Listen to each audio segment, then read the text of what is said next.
جناب مریم کی امی کا ذکر آیا تو وہاں قرآن کہتا ہے عمران کی بیوی، نام نہیں لیتا، عمران کی بیوی۔ اس کے بعد زلیخا کا ذکر آیا تو کہا مصر کی عورتیں، زلیخا اور اس کی سہیلیوں کا ذکر ہے۔ دیکھیں قرآن نام نہیں لیتا، پھر جب کسی عورت کا نام نہیں لیا، اما عائشہ کا ذکر آیا سورہ نور میں، نام نہیں لیا۔ سورہ 5ویں پارے میں سورۃ النساء میں ذکر آیا، نام نہیں لیا۔ کہیں عورت کا نام نہیں ہے، صرف ایک عورت کا نام ہے جس کا نام مریم ہے۔ وہ کیوں آیا؟ وہ اس لیے آیا کہ لوگوں نے یہ مشہور کر دیا تھا کہ مریم اللہ کی بیوی کا نام ہے، تو اللہ نے قرآن میں اس کا نام لے کر بتا دیا اگر بیوی ہوتی تو میں ازراہ ادب اس کا نام نہیں لیتا، اگر بیوی ہوتی تو ازراہ ادب میں اس کا نام نہیں لیتا۔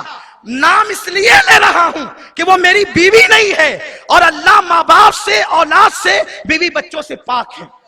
جو مذہب عورت کا نام لینے کا ادب سکھائے کہ نام نہ لو، بچوں کی امی کہو یا کوئی اور القابات دو ان کو، وہ مذہب کتنے حسن سلوک کی تعلیم دیتا ہوگا۔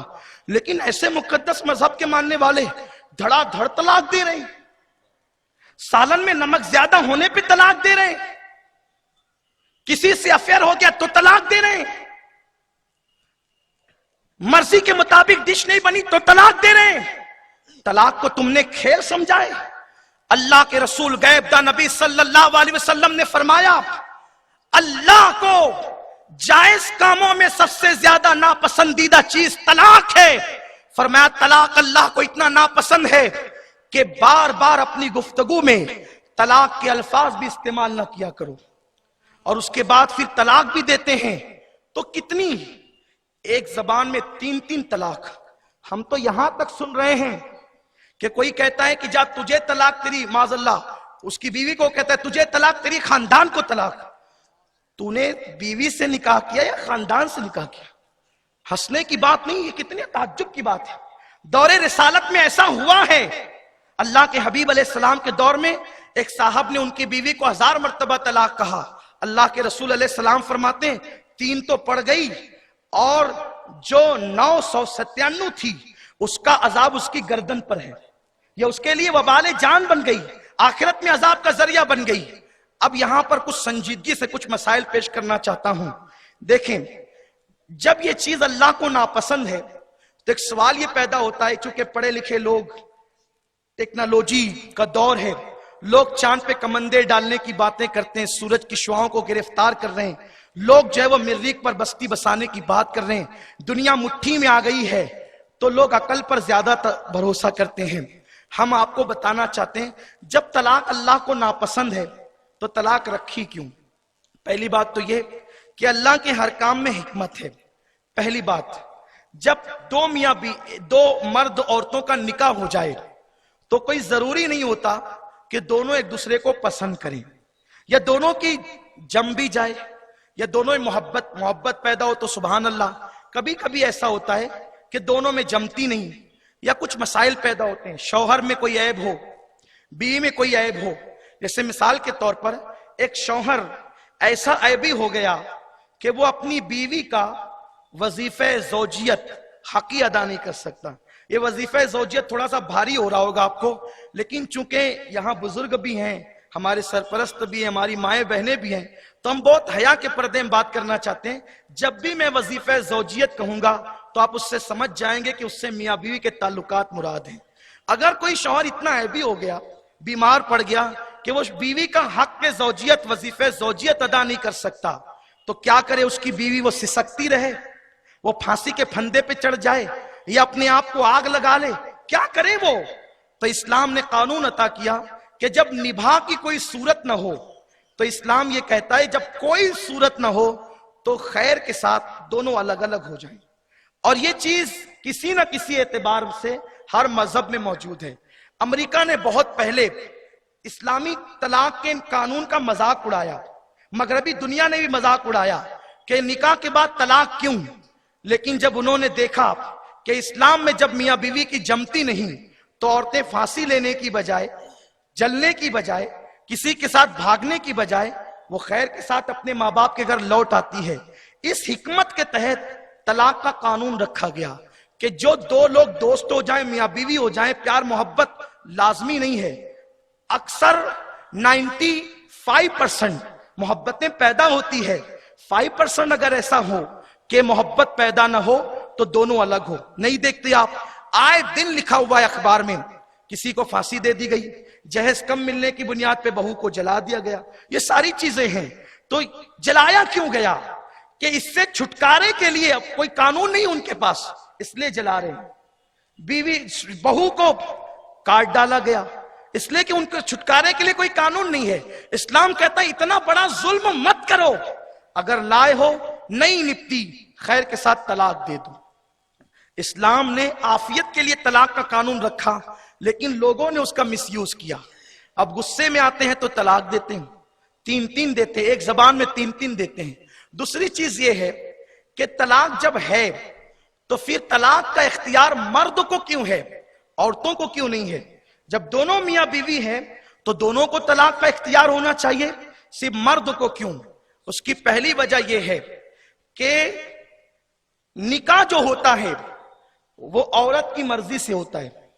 دولہا صحرا سجا کر بارات لے کر ممبر پہ آ کر بیٹھ گیا، اپنے دور کے بادشاہ کا بیٹا ہو، لکھپتی ہو، کروڑ پتی ہو، عالم ہو، حافظ ہو، مفتی ہو، کوئی عہدہ رکھتا ہو، اس وقت تک کہ نکاح ہو نہیں سکتا جب تک کہ وہ لڑکی اجازت نہ دے کہ میں اس کے ساتھ نکاح کرتی ہوں.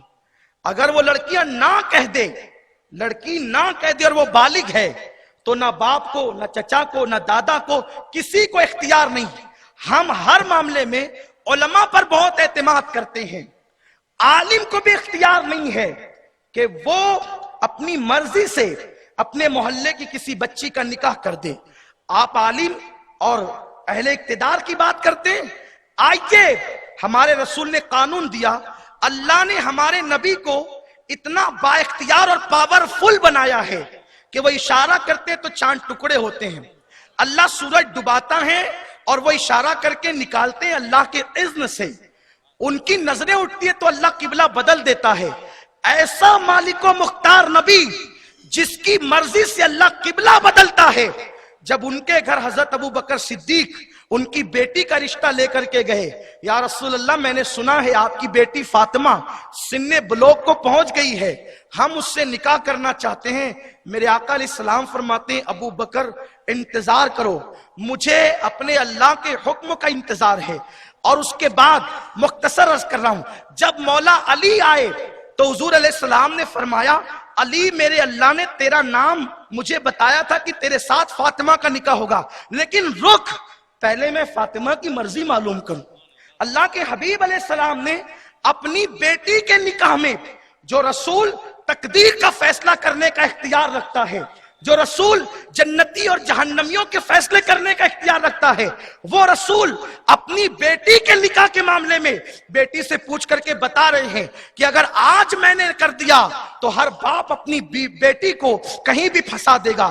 اس لیے سرپرستوں کے مشورے سے نکاح ہونا چاہیے، لیکن اس وقت تک نکاح نہیں ہو سکتا جب تک کہ بالغ بیٹی اجازت نہ دے.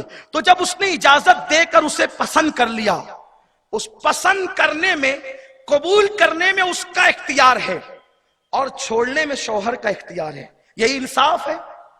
ایک اختیار اسے دیا تو دوسرا اختیار اسے دیا. اچھا پسند کا اختیار ناقص العقل کو دیا. ہننا نواقص العقل و نواقص الدین. عورتوں کو اللہ نے عقل کم دی ہے مردوں کے مقابلے میں، تو اس لیے پسند کا اختیار، توجہ فرمائیں بہت اہم نقطے کی طرف آ رہے ہیں، پسند کا اختیار کم عقل کو ہے اور چھوڑنے کا اختیار زیادہ عقل والے کو ہے. کم عقل والے کو، میں عورتوں کی بے عزتی نہیں کر رہا ہوں، یہ اسلام کا قانون بیان کر رہا ہوں اور یہ کہیں نہ کہیں موجود ہے ہر جگہ. آپ غور فرمائیں پسند کا اختیار کم عقل والے کو کیوں ہے، چھوڑنے کا اختیار زیادہ عقل والے کو کیوں ہے؟ کیونکہ جس کی عقل کم ہوتی ہے وہ پسند کے معاملے میں بہت چھان بین کرتا ہے. اس کو ایک مثال کے ذریعے دیکھیں. آپ کے 2 بیٹے ہوں، ایک کی عمر 18 سال ہو، ایک کی عمر 5 سال ہو. 18 سال کے بیٹے کو کپڑا یا جوتا دلانے کے لیے آپ جائیں، وہ کسی ایک دکان سے پسند کر کے لے لے گا، لیکن جو بچہ 5 سال کا ہوگا، یہ لال چاہیے، نہ یہ نہیں، یہ مجھے یلو چاہیے، نہ یہ بھی نہیں، مجھے یہ، یعنی کہ وہ پسند کے معاملے میں بہتر سے بہتر جو اس کی عقل پہ اعتبار ہوتا ہے اس کا اختیار کرتا ہے۔ میرے اللہ نے کہا کیونکہ پسند کم عقل والا بہت چھان بین کے کرتا ہے، اور زیادہ عقل والا کسی کو چھوڑنے میں احتیاط کرتا ہے۔ اگر پسند کا اختیار مردوں کو ہوتا تو وہ کسی معاملے پہ سمجھوتا کر لیتے، اور چھوڑنے کا اختیار عورت کو ہوتا تو وہ دودھ کے جل جانے پر بھی گھر چھوڑ کر چلی جاتی۔ جب صرف افواہ پھیل جائے کہ آپ کا شوہر کسی کے ساتھ پارک میں دیکھا گیا، وہ شوہر کے گھر آنے سے پہلے چھوڑ کر چلی جاتی ہے۔ اتنی غصہ اس کا ہوتا ہے، اس کی طبیعت ہوتی ہے، غیرت ہے اس کے اندر، حیا اس کے اندر، کوئی عیب نہیں ہے، یہ حیا ہے، غیرت ہے۔ اچھا، ایک اہم نکتہ، شوہر کو اختیار طلاق کا کیوں ہے؟ اسلام نے شوہر کو طلاق کا اختیار دے کر ہر عورت کو شوہر کی نظر میں معتبر بنا دیا ہے۔ کیوں معتبر بنا دیا ہے؟ اگر عورت کو بھی طلاق کا اختیار ہوتا تو تجوری کی چابی کبھی وہ بیوی کے ہاتھ دے کر نہ جاتا۔ شوہر کو ہر وقت ڈر لگا رہتا، میں جاؤں گا ڈیوٹی پر، اور یہ اگر لے کر کے چلی گئی پھر کہاں پکڑوں گا اسے، لکھ کر چلی جائے گی کہ ہم نے آپ کو طلاق دے دیا ہے۔ قربان، ہر شوہر ڈیوٹی پر دماغ گھر لگا رہتا، پتہ نہیں کب لکھ کر چلی جائے گی، کب لکھ کر چلی جائے گی۔ عورت سے طلاق کا حق لے کر اسلام نے عورت پہ ظلم نہیں کیا ہے، شوہر کے نزدیک معتبر بنا دیا ہے۔ ہر شوہر بے فکر ہو کر گھر سے نکلتا ہے، جب تک لوٹ کر نہیں آؤں گا، جائے گی کہاں؟ چلی بھی گئی تو کہاں ہوگی؟ وہ اپنے مسکن پر ہوگی، وہ اپنے محور پر ہوگی۔ تو اسلام نے ظلم نہیں کیا ہے، عورت کو معتبر بنایا ہے، عورت کو معتمد بنایا ہے، اور جہاں اعتماد ہوتا ہے وہاں رشتہ مضبوط ہوتا ہے۔ تو طلاق کا حق عورت سے لے کر رشتہ مضبوط کر دیا گیا ہے۔ دوسری چیز، ایسا نہیں ہے کہ صرف طلاق کا حق مرد کو دیا، ایک صورت ایسی ہے کہ طلاق کا حق عورت کو بھی حاصل ہوتا ہے، اسے اسلام میں خلا کہتے ہیں، کہ اگر شوہر کو بیوی ناپسند کرتی ہے یا کوئی معاملہ ہے تو جتنا مہر شوہر نے اس کو دیا تھا اتنی رقم وہ دے کر اپنے شوہر سے وہ خلا لے سکتی ہے۔ پھر اس کے بعد آپ دیکھیں، ظلم نہیں ہے، اسلام میں ایک قانون قاضی کا قانون ہے، جو قاضی شرع ہوتا ہے، اس کو اسلام نے اتنا اختیار دیا، اگر شوہر کسی پہ ظلم کرتا ہے طلاق نہیں دیتا، کیونکہ اسلام سے پہلے ایسا تھا کہ لوگ نکاح کرتے تھے، نکاح کرنے کے بعد پھر ایک طلاق دیتے تھے، عدت پوری ہونے سے پہلے یا طلاق پڑنے سے پہلے پھر رجوع کرتے تھے، پھر طلاق دیتے تھے، پھر رجوع کرتے تھے، پھر طلاق دیتے تھے، پھر رجوع کرتے تھے۔ اسلام آیا تو یہ قانون اسلام نے چینج کر دیا اور کہا الطلاق مرتان، کہ طلاق جو ہے وہ صرف 2 مرتبہ ہے، اور جب تیسری مرتبہ طلاق ہوگی تو میاں بیوی کے تعلق مکمل ختم ہو جائیں گے۔ 3 مرتبہ کبھی طلاق نہ دیں، اس لیے کہ جب آپ 3 مرتبہ طلاق دیتے ہیں، 3 مرتبہ طلاق اگر آپ دیتے ہیں تو پھر کوئی نباہ کی صورت نہیں رہ جاتی، کیونکہ وہ بیوی اسی وقت فوراً آپ سے اجنبی ہو جاتی ہے، اور اس کے بعد وہ آپ کے ساتھ رہ نہیں سکتی۔ دور رسالت سے لے کر 1857 تک یا 1851 تک یہی قانون چلا آیا کہ 3 طلاق 3 ہے، لیکن اس کے بعد کچھ لوگ 2.5% اسلام میں ایسے پیدا کیا انگریزوں نے کہ جنہوں نے بہت سارے معاملات میں اختلاف پیدا کیا، تو طلاق کے معاملے بھی انہوں نے اختلاف پیدا کیا کہ یہ 3 نہیں بلکہ 1 ہے۔ آپ قرآن حدیث کو اپنی جگہ رکھیں، ہمارے ڈپارٹمنٹ کے لوگ بھی موجود ہیں، دانشور طبقہ بھی موجود ہیں، مہیلا منڈل کے لوگ بھی موجود ہیں، بڑے عظیم لوگ اس محفل میں ہیں۔ میں آپ سے پوچھتا ہوں کہ جو لوگ یہ کہتے ہیں کہ ایک محفل میں 3 طلاق ایک ہی ہوتی ہے، اس کو عقل بھی گوارا نہیں کرتی، مذہب بھی گوارا نہیں کرتا۔ اس کو ایک انداز سے یوں سوچے، ایک محفل میں چپل اتار کر اگر کوئی کسی کے گال پہ 3 مرتبہ مارے، جب وہ پولیس اسٹیشن میں کمپلین لکھانے کے لیے جائے گا تو کیا وہ یہ کہے گا کہ 1 مرتبہ مجھے مارا گیا یا 3 مرتبہ؟ آپ کہیں گے 3 مرتبہ. ہم آپ سے پوچھتے ہیں جب ایک نشست کی 3 گالیاں 3 ہی ہے، اگر کوئی کسی کو ایک محفل میں 3 گالیاں دے تو کمپلین تو 3 کی ہوگی نا. 3 تماچے مارے تو 3 ہوں گے. ایک نشست کی 3 گالیاں 3 ہے. ایک نشست کی 3 مرتبہ سبحان ربی الاعلیٰ سجدے میں 3 ہے. ایک نشست کے اندر 3 تماچے 3 ہے. تو آخر بیچاری طلاق نے کیا قصور کیا ہے کہ اس کو ایک نشست میں 1000 مرتبہ دیا جائے پھر بھی ایک ہی مانا جائے؟ یہ قطعاً عقل کے خلاف ہے اور عقل کے ساتھ ساتھ مذہب کے بھی خلاف ہے. مفتی صاحب نے آپ کو 3 طلاق کی شرعی حیثیت بتائی. میں صرف ایک بات آپ کے سامنے پیش کرتا ہوں. 3 ہی ہے. حضرت فاطمہ بنت قیس ان کا طلاق ہوا. کچھ لوگ آقا کے پردہ فرمانے کے بعد اس بڑھیا سے ملنے گئے اور کہا ہمیں طلاق کے بارے میں بتائیں. تو انہوں نے کہا میرے شوہر سفر پر جانے سے پہلے انہوں نے مجھے 3 طلاقیں دی اور 3 دی تو اللہ کے رسول نے تینوں کو نافذ کر دیا. 3 دینا گناہ ہے لیکن اگر کوئی دے دے گا تو نافذ ہو جائے گی. ہمارے نوجوان یہ سمجھتے ہیں کہ 3 طلاق جب تک 2 نہیں اس وقت تک طلاق ہوتی نہیں، اور جب غصہ ٹھنڈا ہوتا ہے سر پکڑتے ہیں، ہائے وائے کرتے ہیں. علماء سے کہتے ہیں کوئی رستہ نکالیں. علماء رستہ کیسے نکال سکتے ہیں؟ دیکھو ہم ہندوستان کے شہری ہیں، کتنا بھی بڑا شہری ہو، یہاں کا کارپوریٹر ہو، ایم ایل اے ہو، ایم پی ہو یا کوئی بہت بڑا آفیسر ہو، وہ قانون کا نفاذ کر سکتا ہے، قانون بدل نہیں سکتا. کسی بھی آفیسر کو ملک کا قانون بدلنے کا اختیار نہیں ہے. تو جب ہم ایک ملک میں رہ کر اس کے شہری ہو کر اس کا قانون نہیں بدل سکتے تو ہم اللہ کا قانون قرآن کیسے بدل سکتے ہیں؟ آپ یہ جو کہتے کوئی رستہ نکالیں، راستے آپ بند کریں اور آپ کہتے ہیں راستے نکالیں. دیکھیے میں آپ کو ایک راستہ بتاتا ہوں. طلاق 3 کبھی نہ دیں. اگر ایسے حالات پیدا ہو ہی جائیں کہ طلاق دینے کو آپ ضروری سمجھتے ہیں تو آپ صرف 1 طلاق دیں، کیونکہ بعض صورتوں میں 1 طلاق سے بھی عورت اجنبی ہو جاتی ہے. اس کی صورت قانون نے یہ بتایا ہے کہ اگر 1 طلاق کوئی شوہر اس کی بیوی کو دیتا ہے تو یہ 1 طلاق ہو گئی رجعی. رجعی مطلب یہ ہے کہ آپ اس کو واپس لے سکتے ہیں. اس کو کہتے ہیں رجعی، یعنی رجعت کرنا، لوٹنا. تو اگر کسی نے 1 طلاق دیا تب اس کے پاس، آپ کو سمجھانے کے لیے کہہ رہا ہوں، 3 مہینے کا کم و بیش وقفہ موجود ہوتا ہے اپنی بات پہ غور کرنے کا. حالانکہ عدت 3 مہینے نہیں ہوتی بلکہ 3 پیریڈ ہوتے ہیں جس کو ہم حیا کے پردے میں ایام ممنوعہ کہتے ہیں، لوگ اس کو MC بھی کہتے ہیں. اب آپ سمجھ گئے ہوں گے.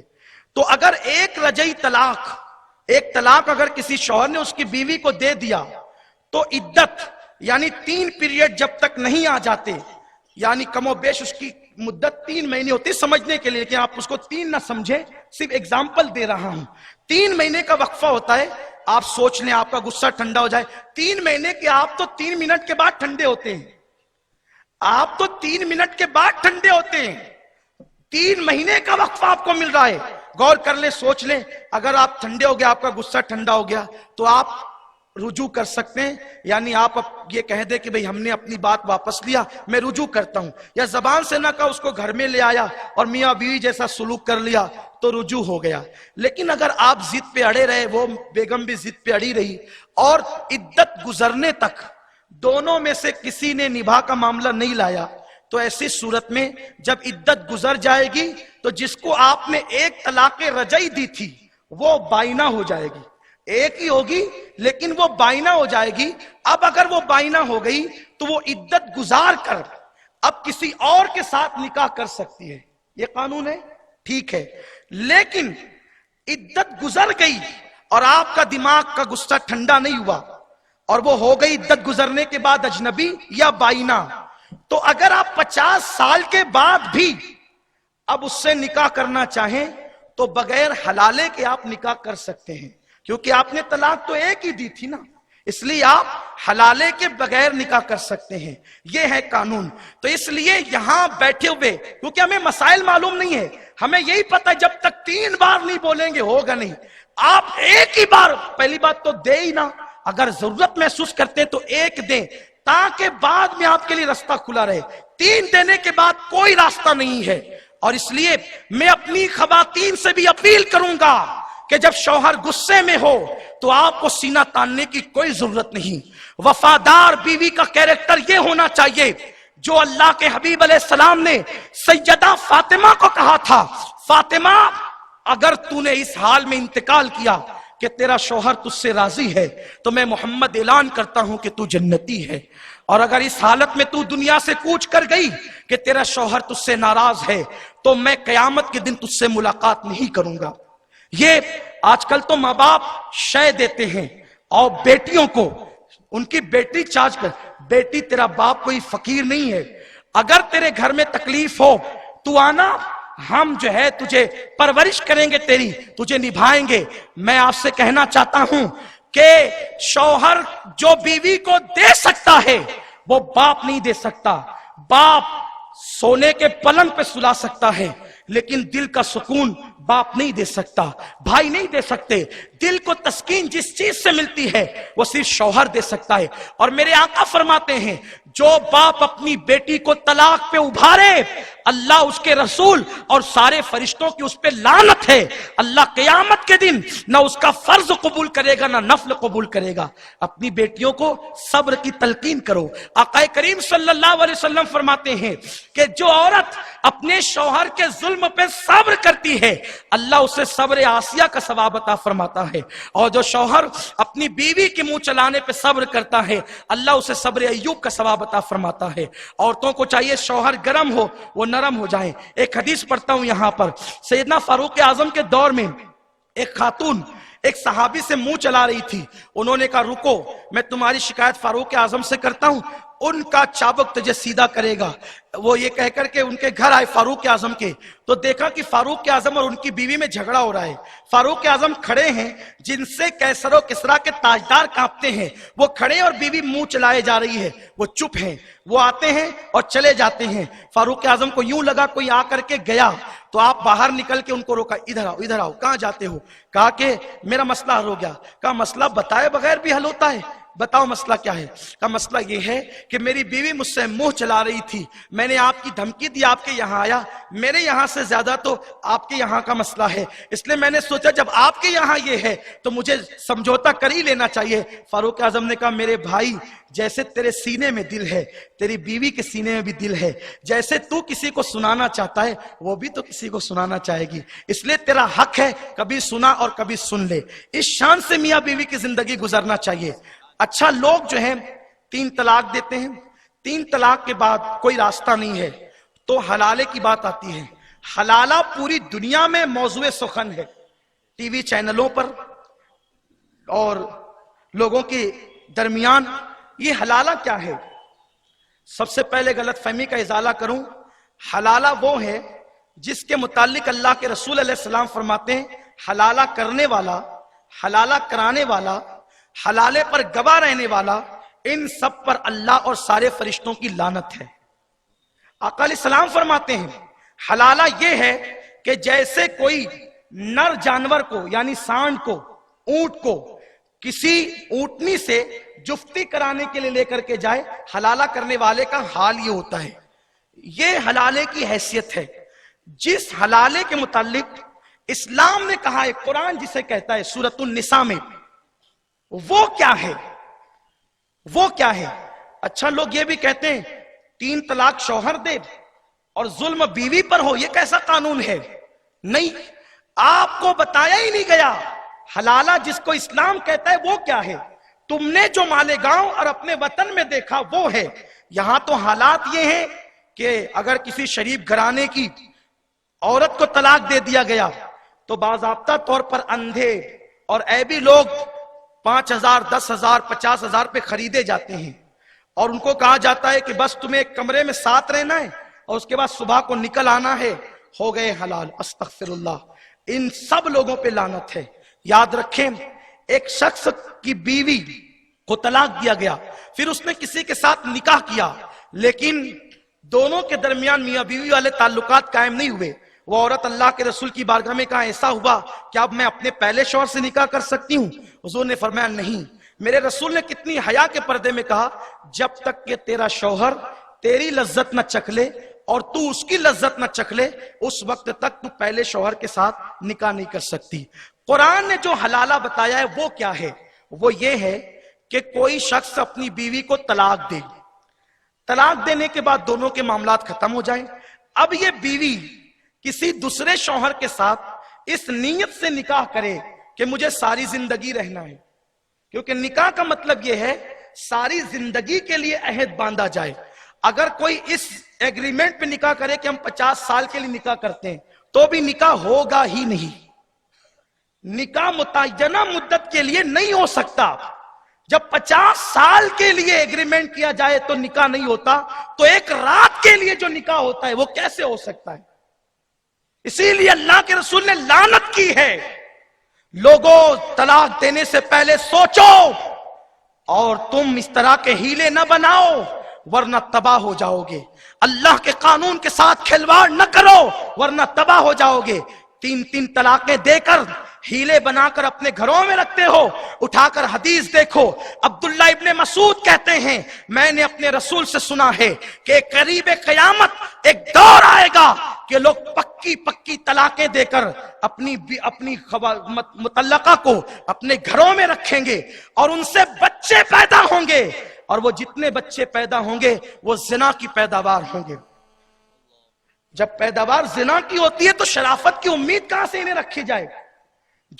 اور یاد رکھیں جو آج کل دنیا کے اندر بے ادب لوگ ہو رہے ہیں نا، اس لیے کہ جو حلالی بیٹا ہوگا وہ کافر تو ہو سکتا ہے، بے ادب نہیں ہو سکتا۔ اور بے ادب وہی لوگ ہوتے ہیں جن کے خون کے اندر شرافت نہیں پیدا ہوتی۔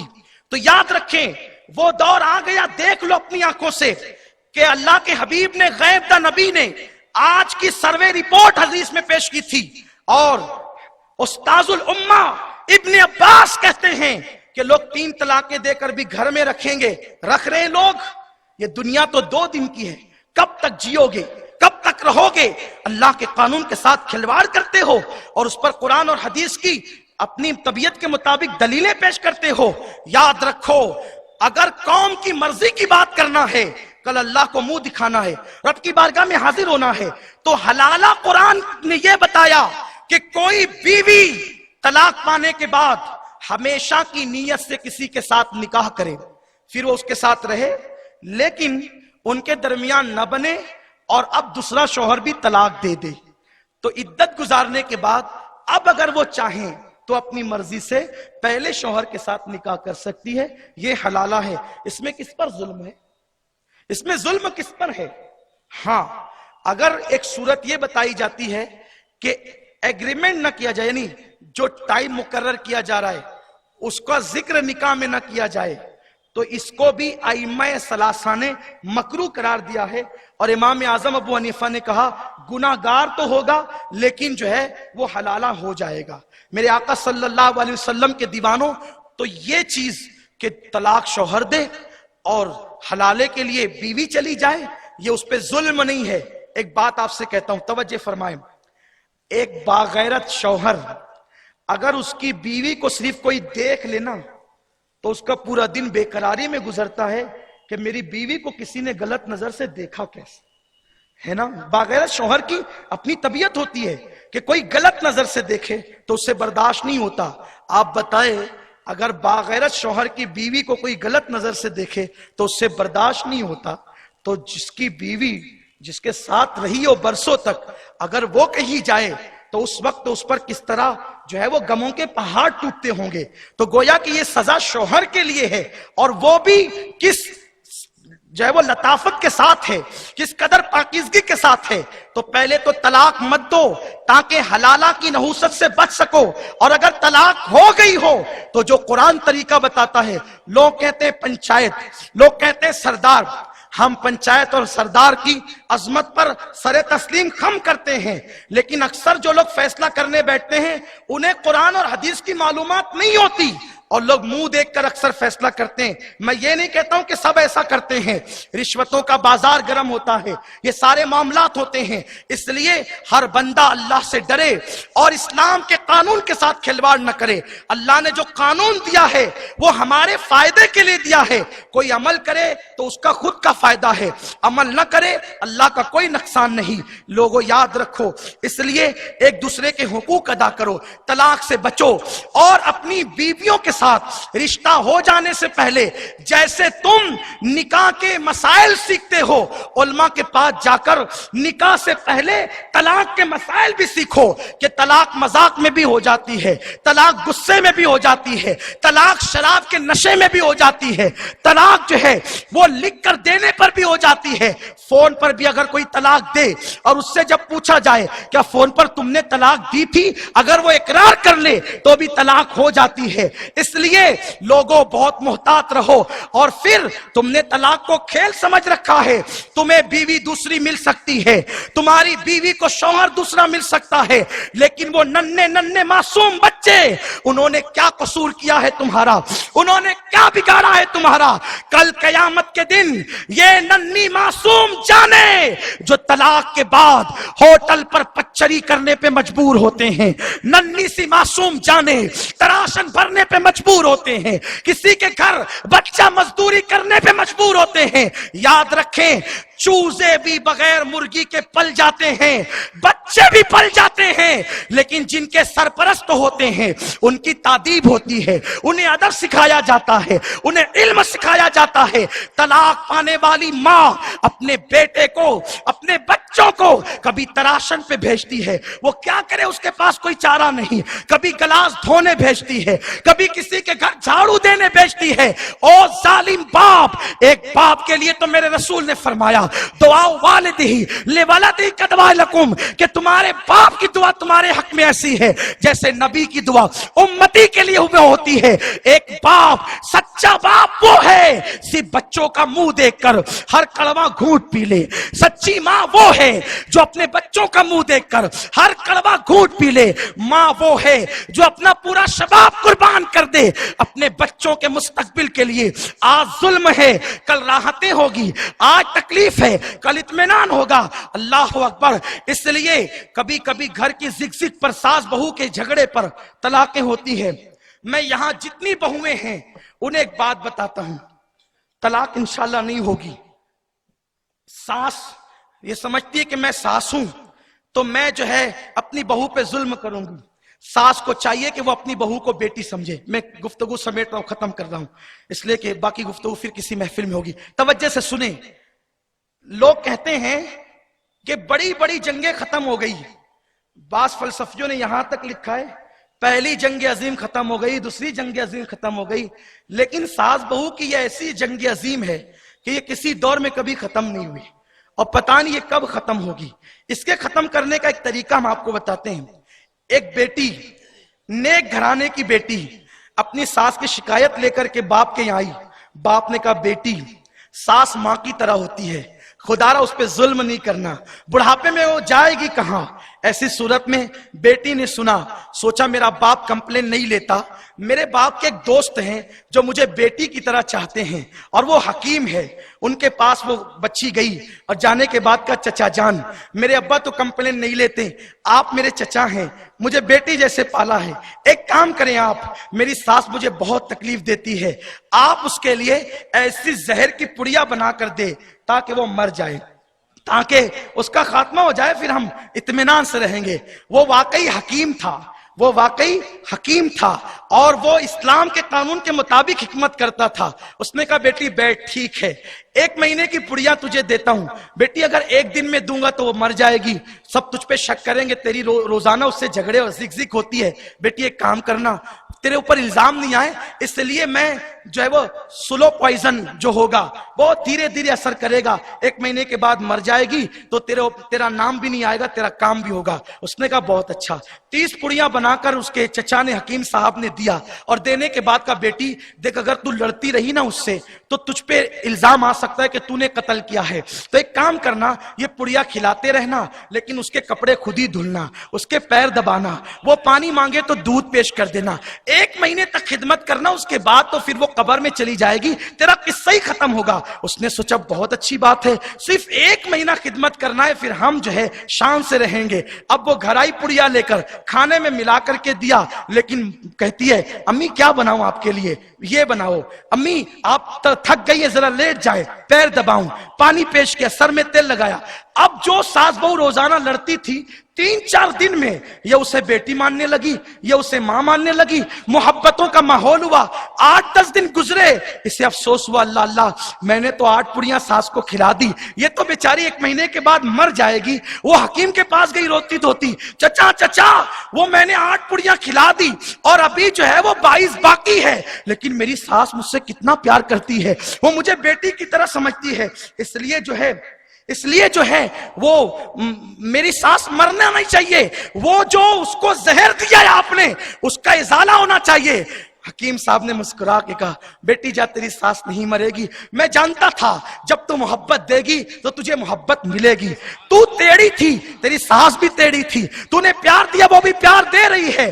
ارے پیار اگر کتوں کو دیا جائے تو وہ بھی دم ہلاتے ہیں، انسان تو انسان ہے، ہر انسان پیار کا محتاج ہے۔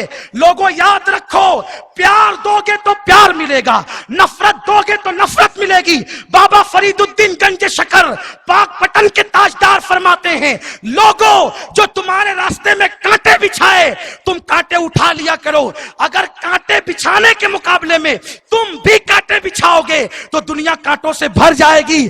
ہم کانٹے بچھانے والے نہ بنے، ہم کانٹے اٹھانے والے بنے۔ کانٹے بچھا کر کے انسان کے دل کو سکون نہیں ملتا، کانٹے اٹھا کر کے انسان کے دل کو سکون ملا کرتا ہے۔ اس لیے جو خواتین اپنی ساس پہ الزام لگاتی ہے، جو بہویں اپنی ساس پہ الزام لگاتی ہے، جو ساس اپنی بہووں پہ الزام لگاتی ہے، وہ اللہ کی بارگاہ میں سچی توبہ کریں۔ اور اے ساس تو ظلم کیوں کرتی ہے؟ تو نے ہی تو اتنے ارمانوں سے بہو ڈھونڈ کر کے لایا، اب تو اپنے انتخاب کے ساتھ ظلم کر رہی ہے۔ تیرا بیٹا تھا تو بہو آئی، خدارا محبت قائم کرو۔ سیریلوں سے زندگی نہ سیکھو، اسلام سے زندگی سیکھو، قانون اسلام سے زندگی سیکھو۔ اور نوجوانوں اپنے آپ کے غصے پہ کنٹرول کرو۔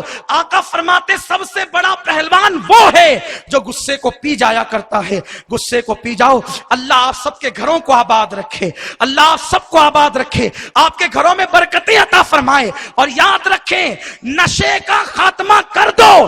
آج سے 3 سال پہلے جیسے آپ نے نشے کا ایسا بائیکاٹ کیا تھا کہ میڈیکل بھی نشیلی دوائیں، میڈیکل پر بھی جو ہے مدہوشی کی دوائیں بکنا بند ہو گئی تھی، میری گزارش ہے یہ نشے کی وجہ سے بھی طلاق کی لعنت بڑھتی جا رہی ہے۔ شوہر نشے میں آ کے بکتا ہے اور طلاق واقع ہوتی ہے، اس لیے نشے کا بھی بائیکاٹ ہم سب کی ذمہ داری ہے۔ اللہ مجھے آپ سب کو توفیق دے، دوران گفتگو کوئی غلطی ہو تو اللہ معاف فرمائے۔ وما علینا الا البلاغ۔